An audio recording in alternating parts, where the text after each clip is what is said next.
they were committed to it, but Prep was just shutting it down, and they had to look for something else.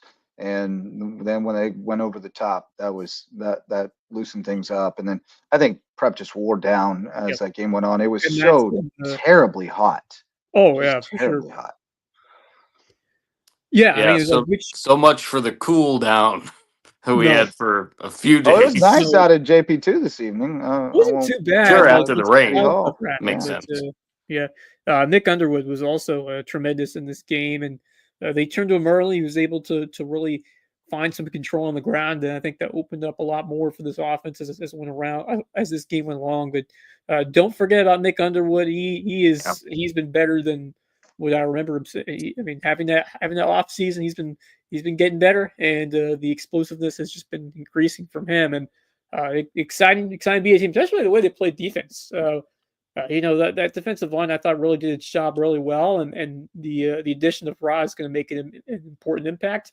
And yeah, so Buford Academy certainly will be interesting to see how they do coming off of this one. St. John's Christian, Patrick Henry should be an interesting one on. Although I think Buford Academy the way they've been playing, and we'll have to see how Patrick Henry comes into this year. But I think things can really are really working out for BA to make a good run to start off the year. And obviously, you don't want to look too ahead, but Thomas Hayward, last game of the year, Halloween night at Thomas Hayward, that could be Gonna exciting. be interesting. Yeah, and then they play Hill and Christian Academy on the 17th. I will be there.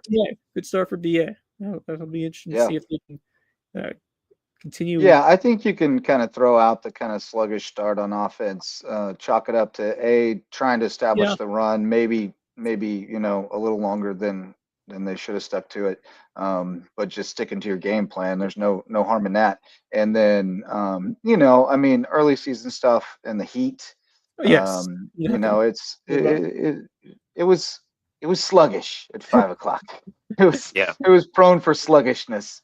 It was very hot. I mean, we were just standing around and sweating buckets. So those guys were working hard out there, and just glad everybody came out of it healthy. It sounds like. Yeah, that's the huge thing you really were hoping for. Anything but yeah, I mean, hopefully, if Hilton had prep, you look to and you have a winnable game next week. I think the St. Andrews game coming up next week. You get at home, a good opportunity to potentially bounce back game. I think they won last year, or a game They they right. Yeah, they're playing well against that team. So you throw this one out. You certainly want to be a bit more competitive, but you turn the page to another opportunity against St. Andrews team, which I think they should have a solid opportunity against. Hilton at prep, tough first game, but I'm interested in seeing how this Doug McFadden team will bounce back in game 2 next week. Yeah, they got some juice. They got some players, especially on defense. They're solid. They've got to solidify some things in the secondary, but not everybody they play is going to be able to throw it like that. Yeah, they got a good back in Davis Cargill. I Absolutely. think likes a bit more from their blocking. And then Wyatt Harmer, he had some good moments, but there were some plays that he made that you kind of wish he didn't force him into coverage. I think the frustration had a little bit to do with that, especially as it got on later. You had to make a big play because the game script changes when you get behind by a decent amount. So that can be tough for a quarterback, for a guy like Wyatt Harmer. But I still think he has the capabilities of being an impactful player. And Hilton at prep, if they get ahead, if they control the tempo, I like the way they play offense. They just a couple of quick strikes and really put them behind the 8 ball. They just couldn't find their game again. Yeah. Well, and Prep had a chance there right at the end of the half. They had a good drive, got down in the shadow of the goal line and couldn't punch it in. And Harmer had 2 passes that hit hands, and one of them he just floated it a little too high and allowed the DB to make a play on it. If it had a little less air under it, would have been a touchdown. And then he had another one that he threw a bullet in there and went off the hands. And if he just had a little bit more touch on that one, it would have been a touchdown. And so there were some narrow margins there where it could have been a 22-7, and that completely changes the game going into halftime. If you get that late touchdown, then that completely makes obviously VA win. I mean, they took the kickoff for a touchdown. Maybe they could have, but I mean, it gets nervous to the other team when they go up a late score like that. So this game was a lot closer in terms of those sequences that could have made it a little tighter, but just Prep couldn't find the execution when need to, and that can make games a lot and more sometimes that's the difference between who wins and loses, and sometimes it's the difference between a Those- competitive game and a blowout. It's those just those few moments. plays. I heard another podcast many months ago, but it's all about winning the moments. Like there's like a couple of like 3 or 4 most impactful plays or situations. If you win all those, you normally win the game. And BA won And all of them. sometimes it's almost like tennis, like that Carleton Prep JP2 game, they were going back and forth, scoring, and then JP2 got a stop, and there was a chance for some room, and then they fumbled at midfield, and Carleton Prep went and scored, and so it's just little things like that that'll make all the difference. It's just the one play sometimes can completely change the trajectory of the game, so that's the things that coaches preach, the little things that we can't make those unforced errors, but you'll see a lot of that early in the season. And the best part is that none of these games really count for anything. This is getting yourself ready for the ones that do, and trying to I mean, gosh, we're playing football in August 15th. Right, in August, 90 can't expect them to be well-honed machines at this point. All these teams will look much more different in a month. That's for sure. Absolutely. Give them 2 or 3 weeks. The same that they played like today. So but no, BA looks solid. I expected them to be. I mean, we knew they had a lot of pieces back on offense. The question was, who plays quarterback. And I think they played around with a couple of things, but Little Nick looks like the guy, and you got him for 3 years. I mean, that was the big concern. How much of a downgrade would that be, if any? I mean, losing a guy like Teacher, who has been, I mean, he's been playing with his dad for so many years. Thomas Hayward in that BA. So what did he get from Nick? Well, there's something to say about playing, being the coach's son and playing like father, like son. Yes. Yep. Well, it's your brain out there. I mean, you get to train it every day, and when in the car on the way home to school and on the way home from practice, you get to put the thoughts in it that you want in there. And so it's a huge asset. And the other thing is, they didn't lose Dietrich. They just moved him upstairs. He's up there calling plays, or I don't know if he's calling plays, but he's the eye in the sky up there. And so, they got his mind and voice in that headset too. Means something. So there's some continuity there. And they've got a good thing going. Raw is a big addition, and you put him and Trey in the middle on any Schizo 1A team, and that's going to be a problem. So they're going to be tough. I have to say, we're waiting on an update from JP2, but I was so impressed with JP2. Oh, we have a final. Jubilant fanfare doesn't feel right. How about I don't know, into space? No, that's not good. We'll do jubilant fanfare just for tradition, but it's not a good update. 46-21, the final from Porter Goud. So the Eagles coming home with an L, but definitely saw some bright spots in there. They showed well against a really tough program. So all is not lost for HHCA. But back to what I was saying about JP2. Tremendously coached football team coming out of the gate. And, what we had been hearing, about scrimmages and stuff was that they hadn't looked very good, is what I had heard. But whoever was telling me that wasn't watching the same football team that came out there tonight, because they came out right off the rip, got the ball first, 2 plays. Alan Wolf goes to the house impressively, and then Colleton drove down and scored, but JP2 answered right back and put together a drive. Jaden Inabinet is a freshman, and you are going to know the name. I've heard that kid I've heard of him for years, but I've just been waiting, because it doesn't really mean that much until they get to high school. That's when it matters. And boy, we're going to know his name. He's legit. He broke some long runs, set up that second touchdown. He got loose on, I didn't see what the route was, but he was wide open for a deep bomb from Wolf and scored easily to go up 21-14.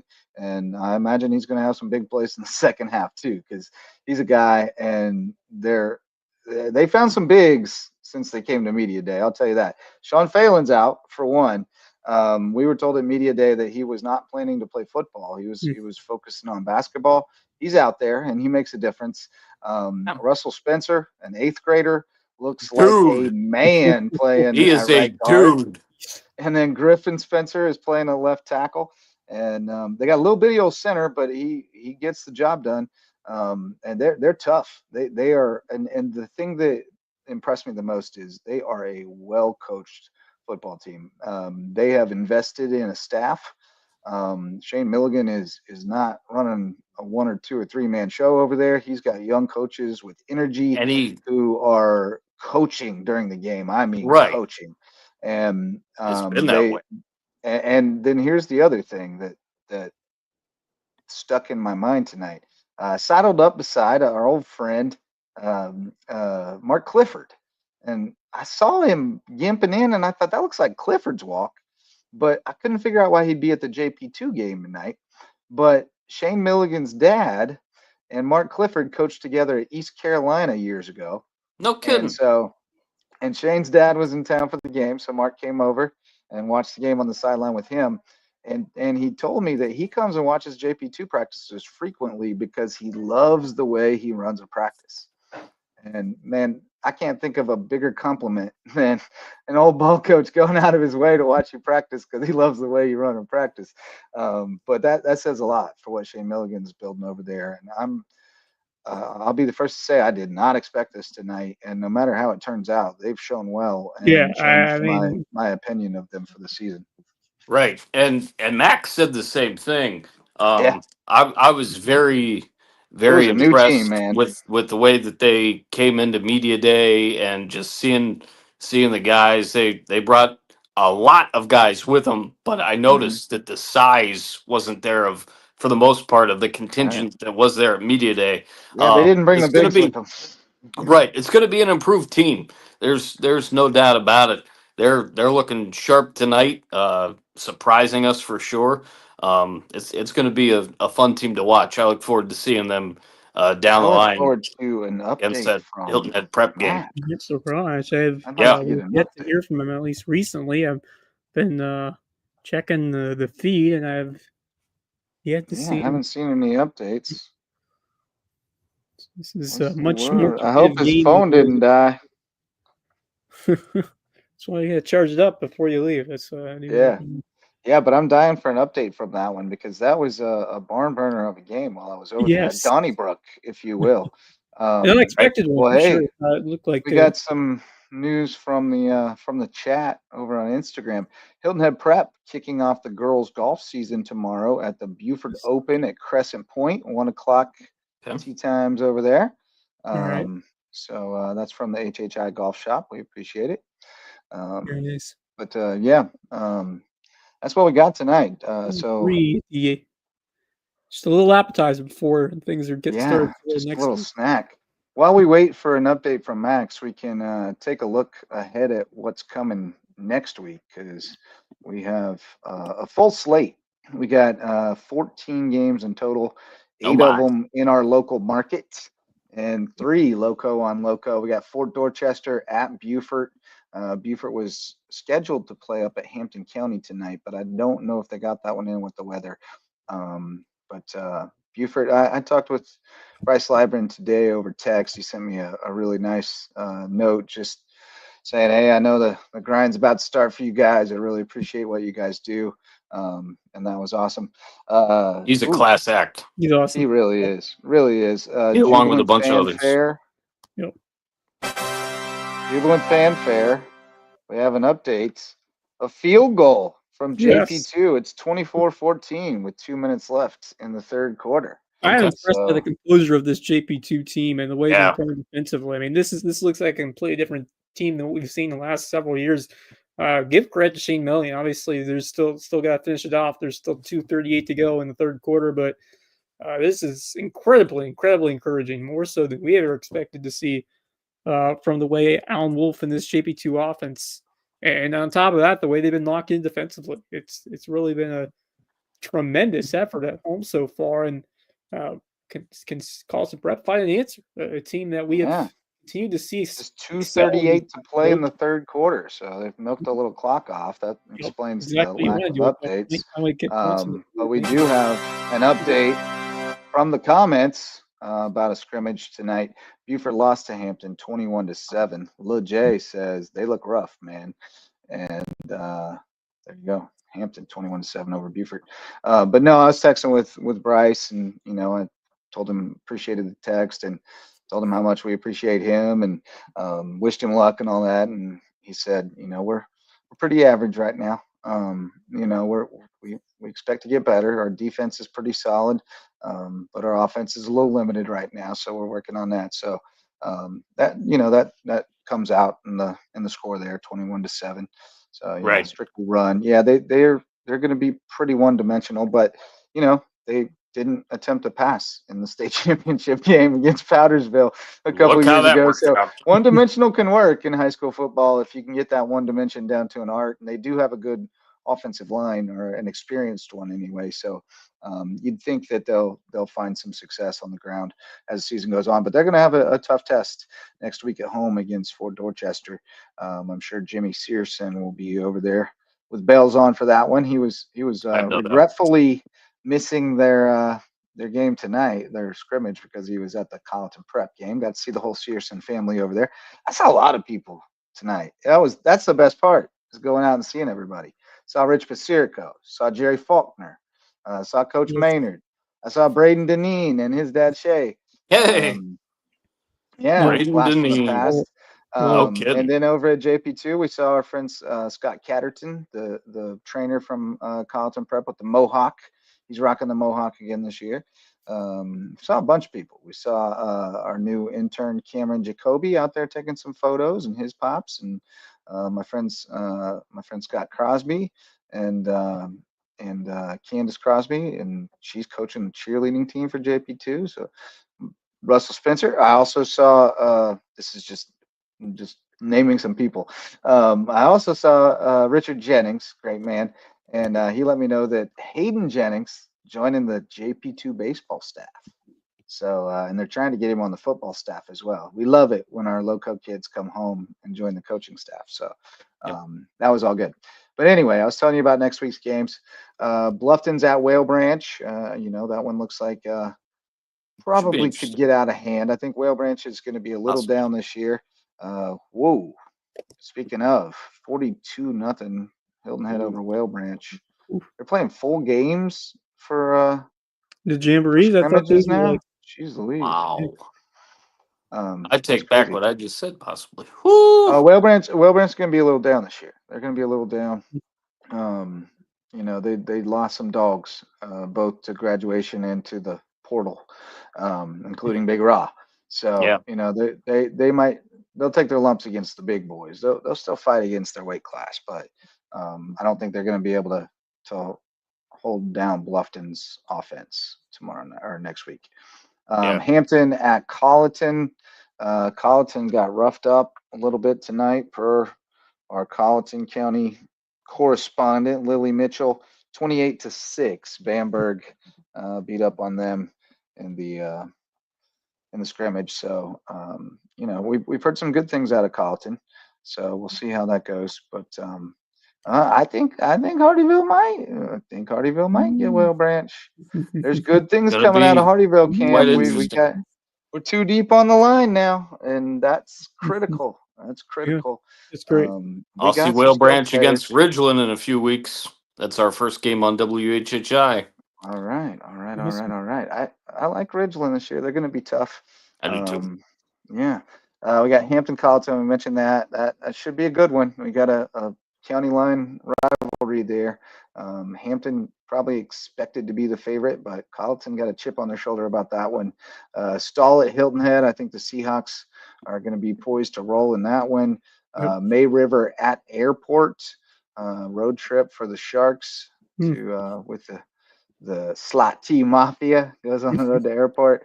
Battery Creek at HHCA. I know Marcus, you're Albeit that headed to one. that one.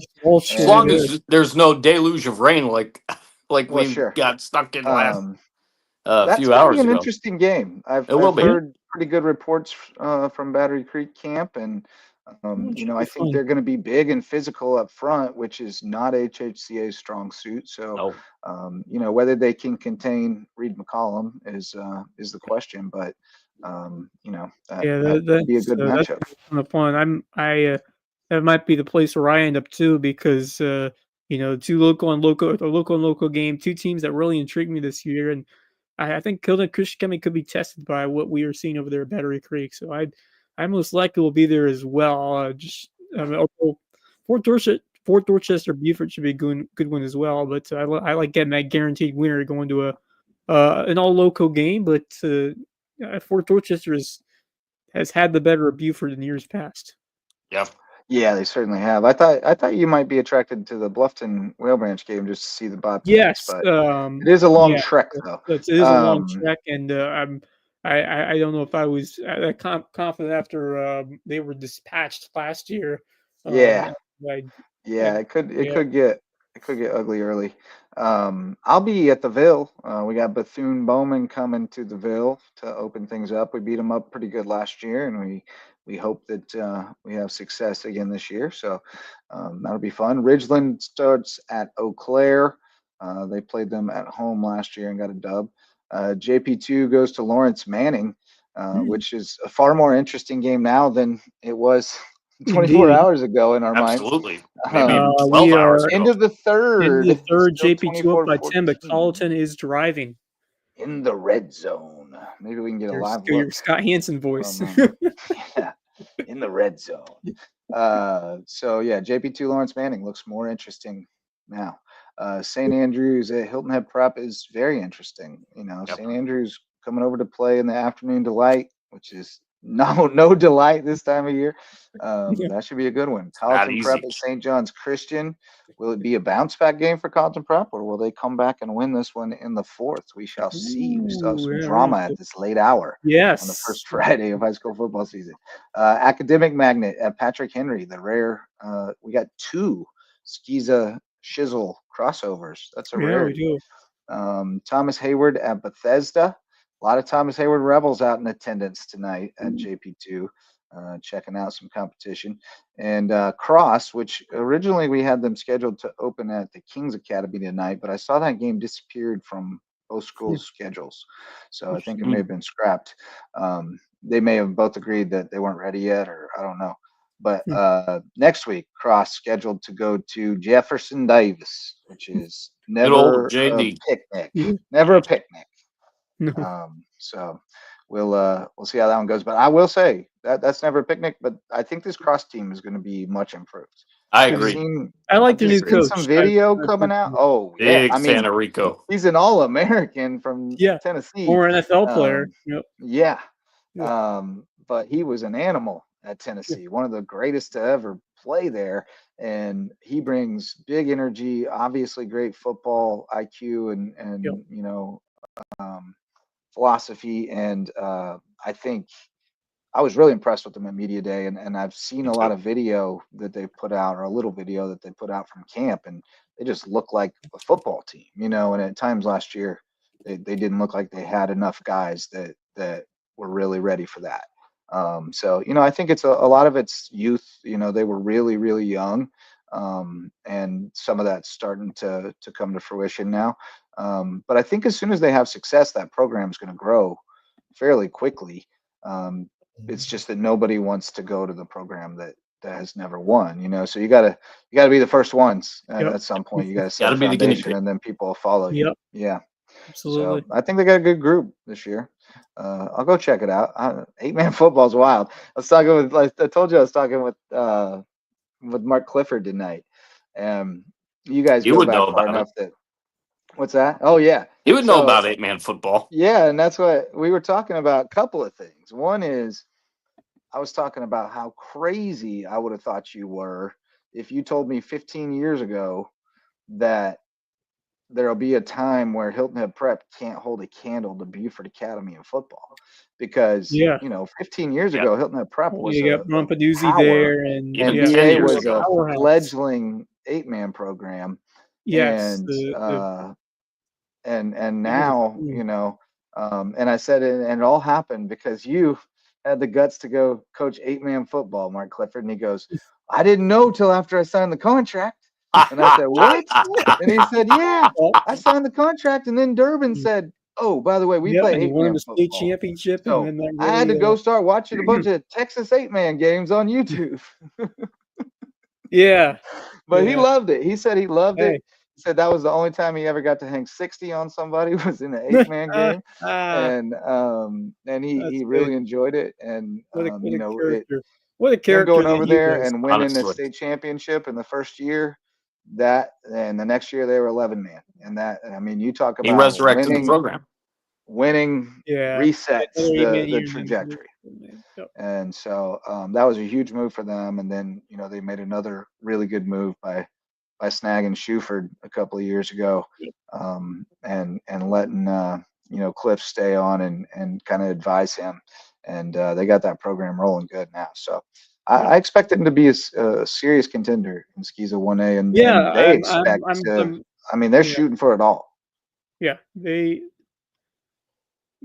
looking the part, especially adding such an important component from Whale Branch, because that has a lot of size to the line. That's something you always don't see in SCISA. So that's an important. He's really good on both sides of the ball. Yes, too. That's a guy you can plug and play on both sides, as you said, and deliver that important impact. So I'm all in on what this BA team has been doing. Obviously, Hilton Head Prep, tough performance from them, but I expect to see a lot more touchdown. Colleton Prep.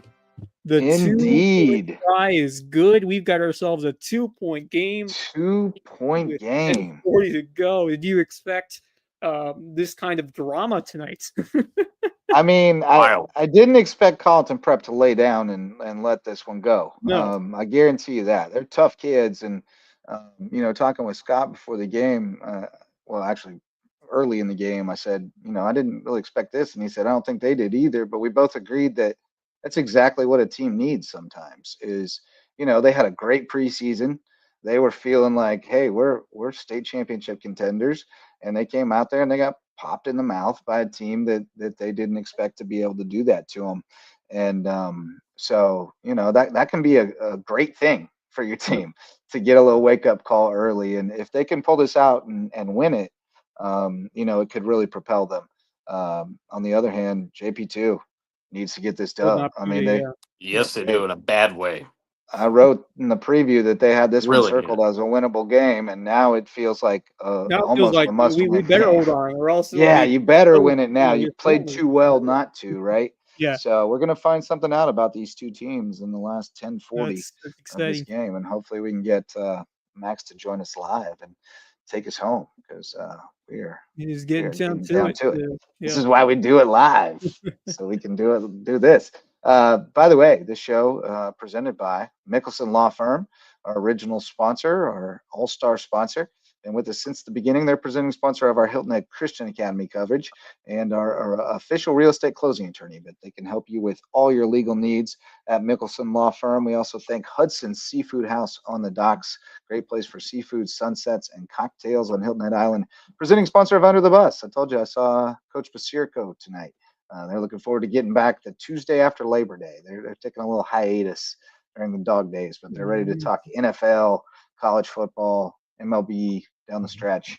So check out Under the Bus. So that's a couple of our sponsors. And also Twenge and Twombly.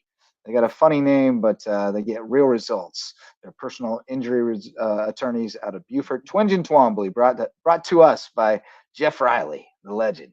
It's awesome. So there you go, boys. Some of our sponsors. If you want to join us, join them. Get in touch with us, locosports@gmail.com, info@locosports.com. You can find my phone number on the internet, social medias. Just hit me up. I'll get you the information. He's everywhere, folks.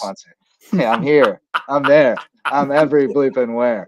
I've been watching a lot of Ted Lasso lately. I'm into spoiler alert. I'm into Roy Kent's tie-dye. Speaking of So. Speaking of soccer, we are only a few days away from some preseason action for the USCB women, who get going on Wednesday against Francis Marion, an exhibition game on the road. So, all right. I need to update this ticker. We got Max. Live Max sighting. Max is in the house. He's loading. Max is loading.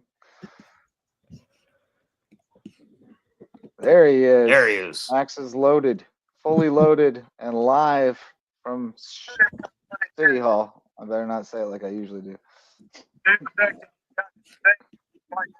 What do you got, Maxie? Hey guys, just 9:23. JP2 has just scored another touchdown. Wolf, the werewolf, scores another touchdown. Long, probably 65-yard run. It is 31-22. JP2 with 9:23 left in the fourth. Oh, Shades of CT talking about Tilton, who Christian Tilton run all over the place. You know, from here on out, I'm calling Wolf the werewolf, man. I like. I'm calling him the werewolf. That's perfect. The wolf man. Did you say 31? Werewolf. Yeah, 31-22. Yeah, 31-22. All right, you're gonna have to stay with us and bring us home, I think. Yeah, if my battery can last, if my phone battery can last, then I'll stay on through the whole time.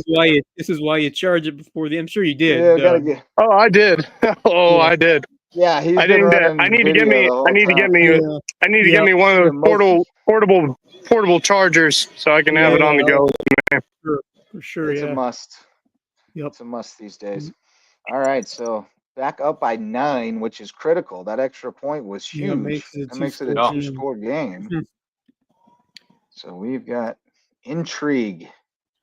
And how much time was left? There is 9:14 left in the fourth quarter. Man, so they answered right back. Resilient effort from JP2. They did it quick. I think it was 2 plays. In that second play, Wolf went for the touchdown. Long run out. Like the first drive of the game. Second play of the game, Wolf took it to the house. So they'll be calling him prep ball 1st and 10 on the 34-yard line. All right. See what they can do here. I was at that game last year up at Colleton Prep, and it was a battle. CPA won it. There was a horrible injury. Jackson Sanders breaking his arm on the first series of that game. Remember that. But man, I really thought Colleton Prep was going to be stronger this year than last, and I thought JP2 was going to be a little bit better, but wow, big gain for another first down for Colleton Prep. Great pass by the quarterback for CPA.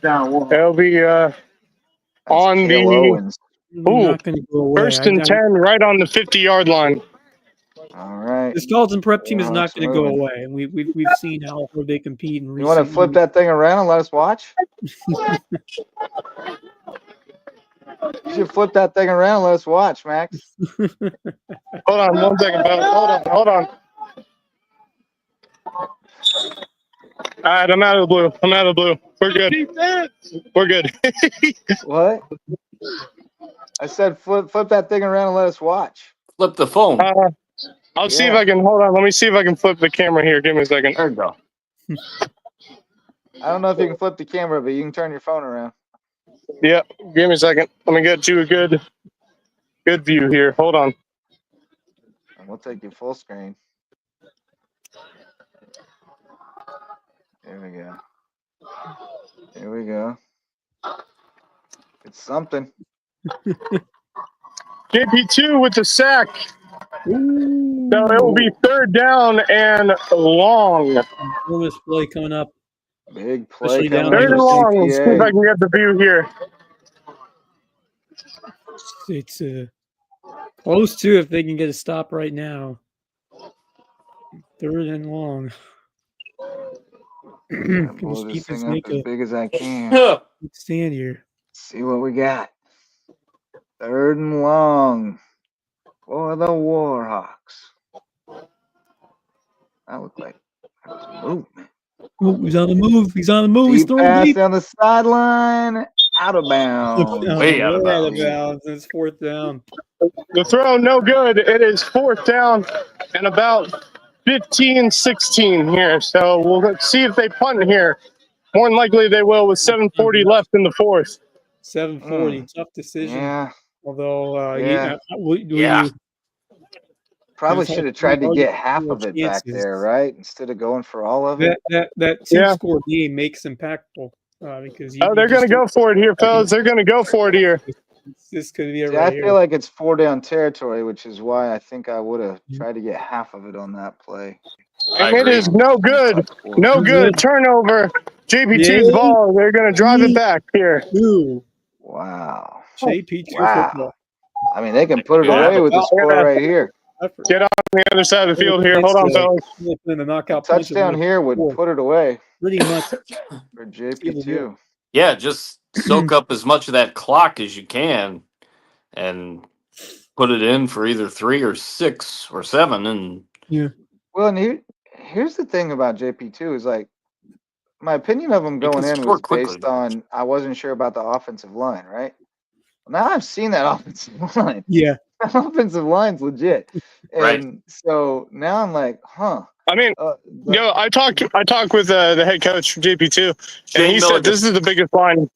Yeah, and he's told me this is the biggest line that they have had in his time as a coach here at JP2. One of the biggest guys is on the sideline right now. Jonathan Dominguez is on the sideline right now, number 79, and he's the biggest of the bunch. Maybe if he's not the biggest, he's the second biggest. So like. They're going to be a problem because they're shifty. That flex cone offense. We have a fumble. Oh, no. See whose ball it is. It is JP2's ball. Ooh, that was interesting. Dodged the bullet. On top of it. Wow. They had a chance to get some separation in the first half, and a lost fumble led to a tying score for Colleton Prep. So that would have been disastrous. But JP2 still up 9. And driving for what could be the dagger. You know the funny thing, Justin, is he told us about multiple times about how that middle school program they have is really strong, and it's starting to show up on the varsity team as well. They got that number 4 running back for them who's got some legs, man. Jaden and Nabonet, he's something else. The score, Capilata Linden. Is 31-22 JP2 with time ticking down. Spencer holding his own very well out there. They had one lineman go down. He's had a hammy strain.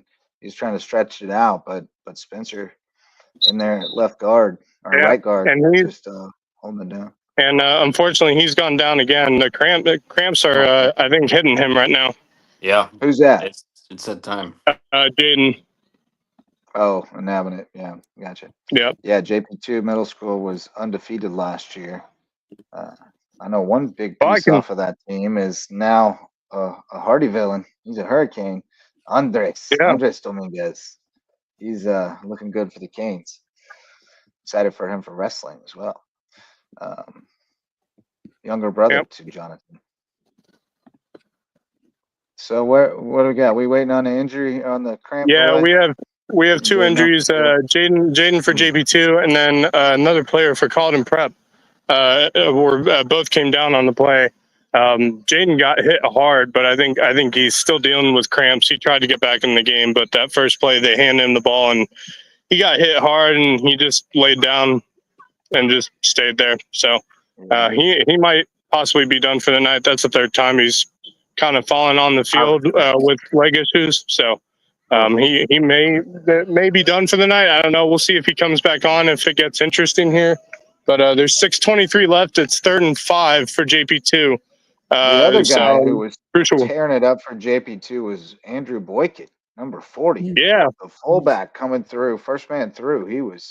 I mean, they got that trio of speed. You got Wolf and those two. Two in the backfield for him. It's a good trio to have. And the other thing I've noticed with JP2 is they've been throwing the ball more than I was expecting them to throw it tonight. Well, they chucked it a good bit last year. They did, but a lot of the times when I saw them go for a pass, I just was never confident about it. Just watching this game, I'm more confident when they go into a passing play. He's making. Yeah, he's growing into it. The other guy, everybody's number a little 3, bit older. Wilkie Questel. I guess. All right, here we go. 3rd and 5. Let's see if I can flip it here.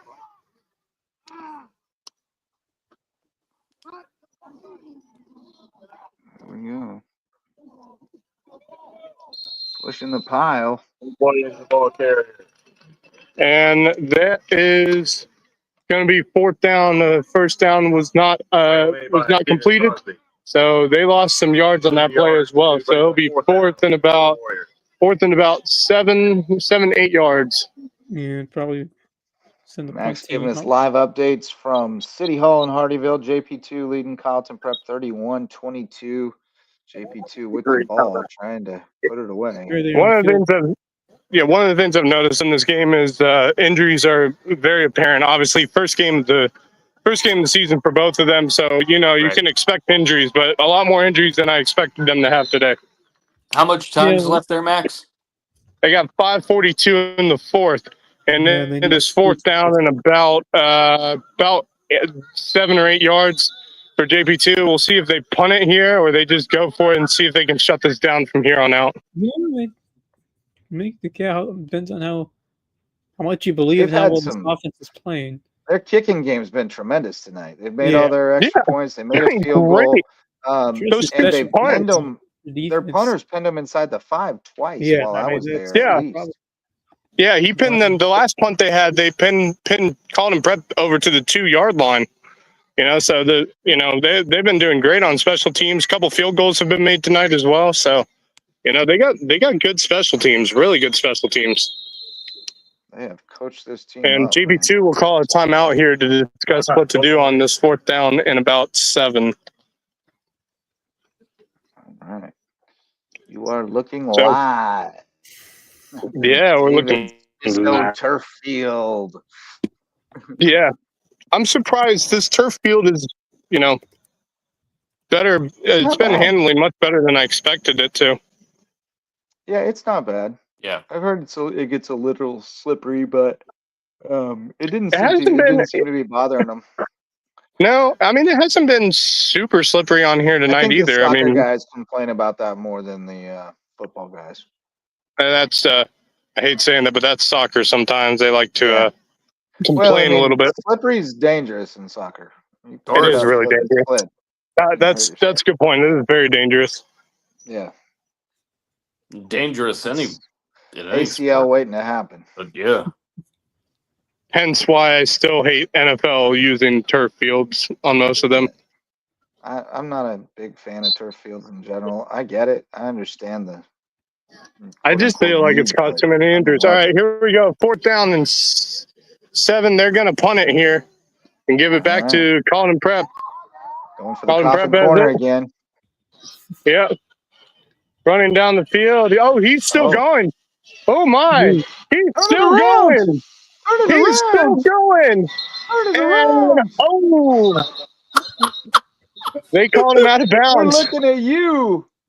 Sorry, but you can't even see it from my phone here. It's like way on the other side of the field. Fair enough. That's priceless. I'd rather see the little ants running down the field than. Hold on. Let me get over here.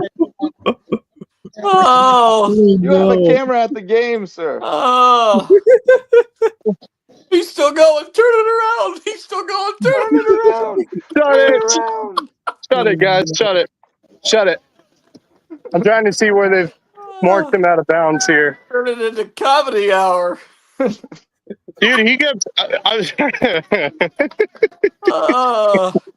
He kept trucking through. Like every JP2 player he went through, he just slipped through their hands and just kept going down the field, and then finally caught him out of bounds. So they're out of bounds at about. They're in JP2 territory, it looks like, right at about the 46-yard line. Ooh, doggy. We may be getting our first onside kick of the season, boys. Nothing like that on week -1. Let's go. 4:45 left in the 4th here. Yeah, man. Nothing like.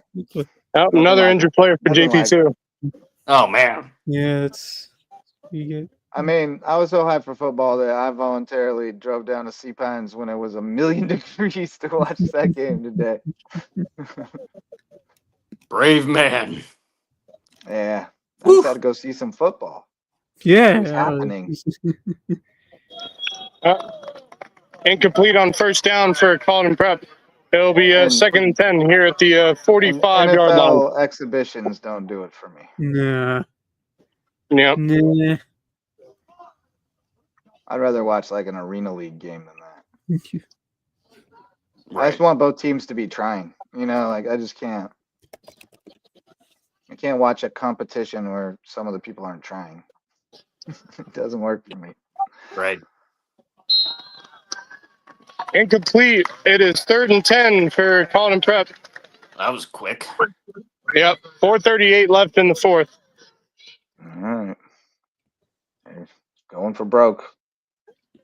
Our friend Jamie Searson's over there as well. Yes, he is.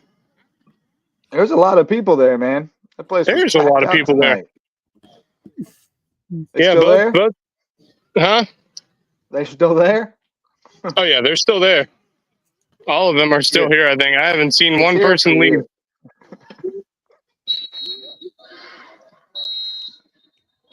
Well, I left. I had to come do this. I'm kind of wishing I stayed now. This game's been amazing. Yeah. Kind of wishing that I wouldn't have turned around, or the rain should have held up. Yeah. On the way, because I was like 10 minutes out. Yeah. False start against the Warhawks. That's going to push them back 5 more yards. It'll be 3rd and 15 for the Warhawks. Oh my. See what they do here. I got this referee in my way. I love to get in the way.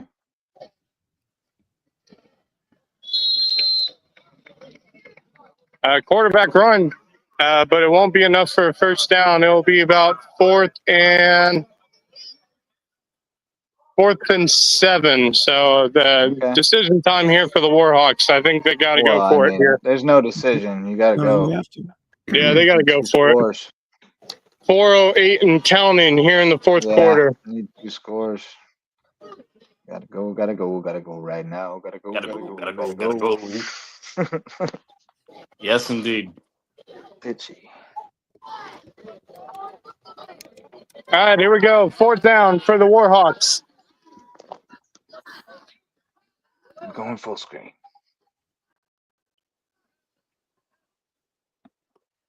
Where the ball is. It didn't look good for the Warhawks. Turnover. GP2 gets the sack on 4th down, and it is Golden Warrior ball. All right. Well, now all they got to do is take care of it. Yeah, just. How much time left there, Max? That clock. Oh, Max went on mute accidentally. But it was slightly under 4. Should be right around 4.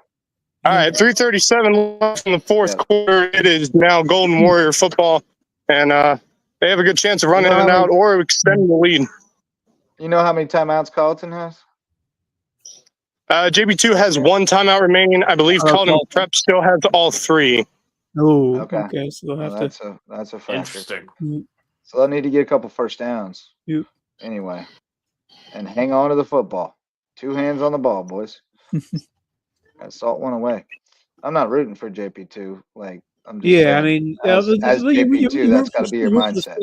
As you say, that's true. And like I'm not rooting for JP2. Like I'm really happy for them right now, but I'm also like kind of concerned about Carlton because I thought they were going to be real good. You know, like so. But I think they'll be fine. You know, I think this is going to be a wake-up call situation. I think this more just shows about how the potential of what JP2 could. Exactly. I mean, that's the story. This isn't about Carlton, I don't think. I think this is about JP2. Absolutely. Yep. 2nd and 7. 2nd and 7 for the Warriors, 3-yard carry. So see what they can do here.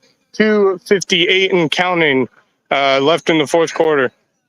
Is Jaden back in there? He is not. He looks like he's done for the game. Hope he's all right. That's the only thing I worry about with him. He's a tremendous talent, but he is pretty slight. He's not a big kid. Yeah.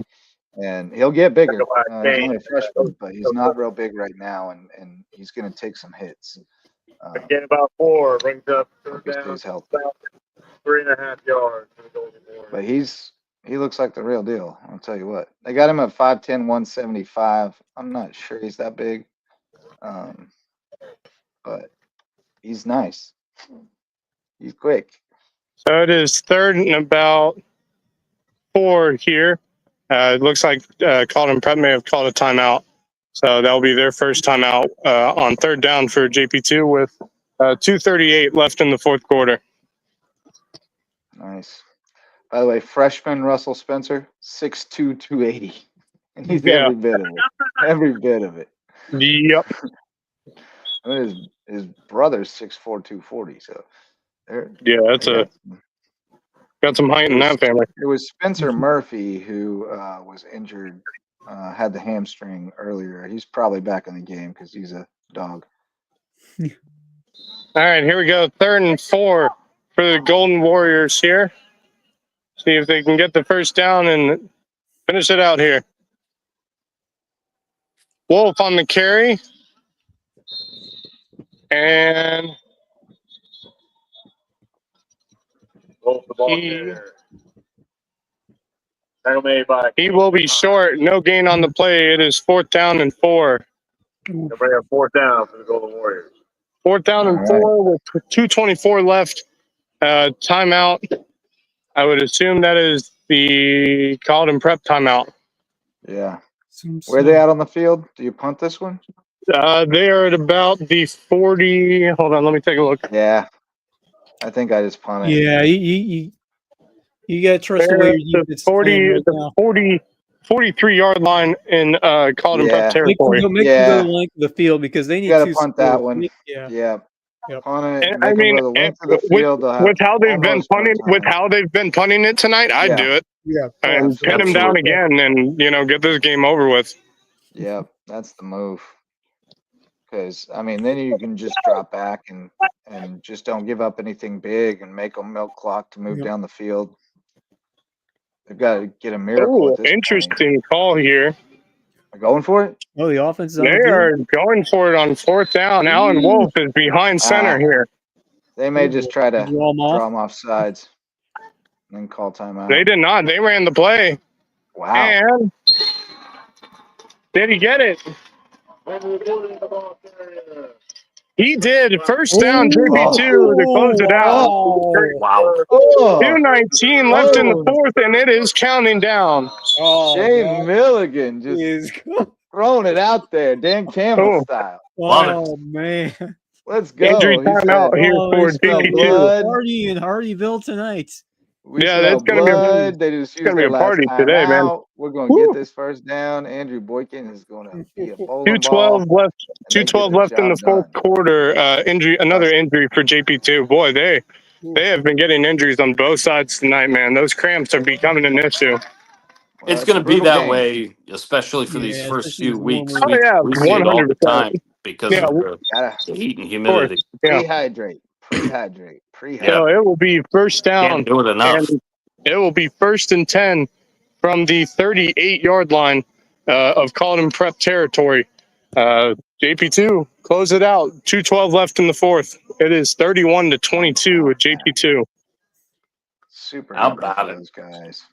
How about that? Yeah. Anybody had this on our bingo card tonight? No, man. This was in a 1-1 game a year ago. I mean, I just what a crazy first game of the season for JP. I mean, I did not see it coming. Well, returned 3 starters. Three starters from a 1-win team. Wow. Did not have this. And the clock starts and counting down. They hit the 2-minute mark here. Just a tremendous coaching job to get this team. Yeah, great job tonight. I mean, what a performance! They were exceptionally well prepared. They executed. I mean, I wrote in the preview that they'd have to play their best game to have a chance to win. And I said that might be too much to ask for a young team, but it wasn't. They were up to the task. They showed me something, man. This generation's a little different. Yep. at JP2. Yeah, They're gonna be tough. And the other thing is, I'm kind of shocked by Carlton Prep tonight. I feel as if they should have played a better game tonight, and they just made mistakes left, right, and center tonight, and that's kind of what costed them this game. Yeah, I saw their defense being a little tougher than that, but again, I didn't anticipate JP2's offense being as dynamic as it was, or them being as big up front as they were. So I really think it's the story is much more about JP2 outplaying them and being the better prepared team. And that's purely credit to because again, Carlton had a great preseason. Everybody expected them to be really strong, so I don't think that's a badly coached team. Yeah. I think it's they got playmakers. They got playmakers who can. They got playmakers who are going to fight Again, for the top spot in their region. Yeah, I mean JP2's a 3A team. I mean, yeah, obviously Carlton Prep's going to have a different weight class when they go against those other teams and that. But for JP2, I mean, it's got to be really encouraging. Well, and this may be one, a couple years back, Carlton just to get a win early like this. I mean, just have this kind of excitement about what we could see this year from the Golden Warriors. But you remember a couple of years ago, Carlton Prep. All right, that's another really first down. Game against another first down for the Golden Warriors. Another first down for them. And it is 1:20 remaining left in the fourth quarter for JP2, and they may knee this one out. How about that? Alan Wolf. Special kid. Yeah. Very special kid. Behind center. Yeah. He takes the knee with 56 seconds remaining in the ball game.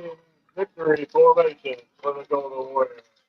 They may take a knee one last time, and it will do for the Warriors here. Heck of a showing, man. Impressive. Impressive win for JP2. 35 seconds remaining in the fourth quarter. Here they come. They set up to take a knee.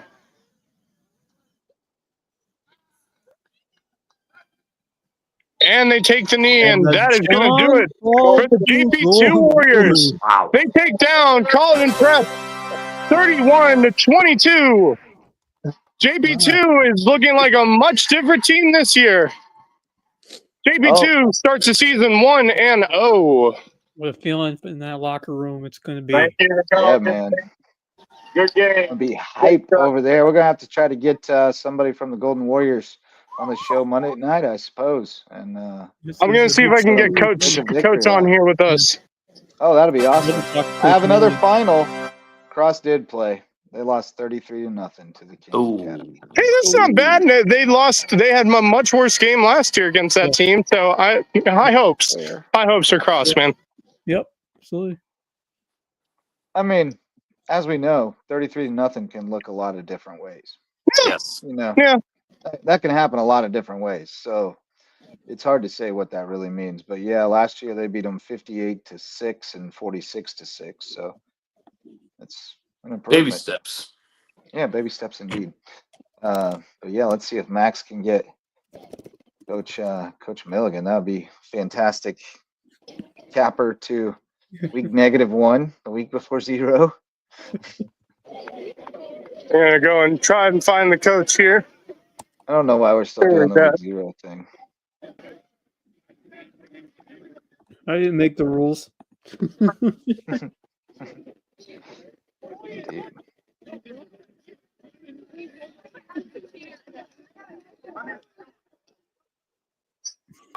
Big dub for JP2. Huge. That's going to get them going in the right direction. And BA is still really, really good.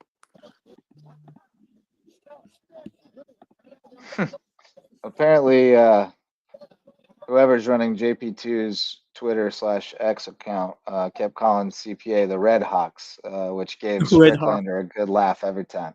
They're the War Hawks. But, Miami, Ohio. A little side of disrespect with the loss tonight. Oh, we hear them. We hear them breaking it up. Oh, wait, they doing jumping jacks? Game jumping jacks for him. Oh, my. Still got energy. Goodness. Oh, man. Couldn't catch me doing that. Cramp. Might catch another cramp in post-game jumping jacks. Couple of them. Chihuahua. Oh, man. Hey, whatever gets them hype, man. Whatever they've been doing, it's working. So yeah. Hey, whatever he's got them doing, they're doing something right. You, big, and he told me he had more support on the coaching staff this year, and that was going to make a difference. And you could see it on the sideline tonight. There was in-depth coaching happening in between series. You know, when the offense was on the field, the defense was getting coached up, and it was that kind of stuff makes all the difference. Yep. That in-game coaching is how you make those adjustments and you know, take away things that you're giving away. And they did a great job tonight of answering the call, answering the bell. Every time Carleton Prep, you know, threatened to make a comeback, they answered right back. Alan Wolf, big time game. No. And that's what you want if you're JP2, especially when they get into region play. You're going to want to be able to answer back. If they try to do something to you, you answer back and you fight back harder. And they definitely did that tonight. Alan Wolf starting off his junior year in a big way. And, man, you look down this roster, too, and you only see 1, 2, 3, 4, 5, 6, 7 seniors on this roster. So, you know, they've been talking about that youth movement, and it has arrived in a big way tonight. So the schedule looks a little different perspective on that JP. Yeah, Lawrence Main. There may be some more wins there than we thought. Yeah, I'm excited to see what they can do up at Lawrence Manning. That's a tough game, but you know, just now a ton of confidence heading into that road trip next week up to Lawrence Manning. Yeah, and it'll be the first game for the Swamp Cats, so maybe able to catch them early. We'll see. That JP offense looks pretty lethal. Then they have Battery Creek at home. That's an interesting game. Then they have Bethesda at home. That's an interesting game. Then they go to HHCA for the first of 2 meetings, which those games look a lot more interesting. Could be more interesting, than they did before. St. John's Christian, I think they have a great shot at winning that one. I like their chances against First Baptist now after what we saw tonight. I like their chances against Hilton Head Prep and you know, Pinewood to finish things off after the second one with HHCA. So it's a tough schedule, and we did say before the year, you know, that they could be a good bit better and it not show up that much in the win-loss record. But tonight's a big step in making it show up in the win-loss record, because this was one that you know, not a lot of people outside of the JP2 camp really were probably thinking they were going to win this game, but they were confident, and it showed from the start. That's what it's all about. And yeah, I agree. They could definitely improve by a few games if they just keep moving along from this great start that they had with this game tonight. It's going to be a fun season with JP2. That's for sure. Yeah, man. Yeah, 100%. And you know, they got some tough non-region games coming up for them as well, and including one against the region itself is pretty tough with you know, Hilton Head Christian Academy. But I see them now. I see them as a team that could pull off an upset against someone within the region. Yeah. I could definitely see that. I still don't think. I mean, Hilton Head Christian. I mean, I don't think they're at their level yet, but I think that JP2 is right now starting to prove that they can belong in this region. They can compete in a couple. Hey guys, I got a special guest with us. I got the head coach for JP2 here right in front of us. Ready for some questions, man. What's up, Coach? What's up? Congratulations, man. I appreciate it, man. Couldn't be more impressed with the way you guys executed tonight and with your coaching staff. I mean, I talked about it several times tonight, but just watching your staff work on the sidelines during the game, making adjustments. And I know that's something that can be really tough at a small school. But it looks like they've really invested in giving you some support, and it's paying big dividends. Justin, hey guys, can y'all go that way? I can't hear anything. Hey Justin, we did a great job making adjustments. I was telling Max earlier that we got a young crew up front, right? We've only got one guy, honestly, who's got experience playing at the high school level. Hey, can y'all slide that way so I can hear? We've got a young crew, but they're learning, and it's the biggest line that we've ever had, I think. And they're buying into everything that we're doing. All right, they're drinking the Kool-Aid. They're doing everything I ask. Now we got to do a little bit more conditioning come next week because I had too many people cramping. But part of that's the weather, I'm assuming. Yeah. Talk about not the way much you can do about that heat. Go ahead. Right. Yeah. Talk about the way Alan Wolf showed out there tonight Absolutely. in his first game of the year. He was sensational. Alan is an exceptional individual, not only on the football field but the classroom. He's a leader in our community, and I trust him fully with the ball, and he knows that. I told him he's got the keys to the bus, and he's going to drive us all the way. Yeah, it was an impressive showing tonight for sure. I was impressed with the resilience. You guys are awfully young, and that was what Colleton kept fighting back, and I was worried for you that you might kind of get steamrolled there in the fourth quarter, but when they cut it to 2, you guys 2 plays later, you're back in the end zone. What a resilient effort from a bunch of young guys, a lot of them playing their first varsity football game.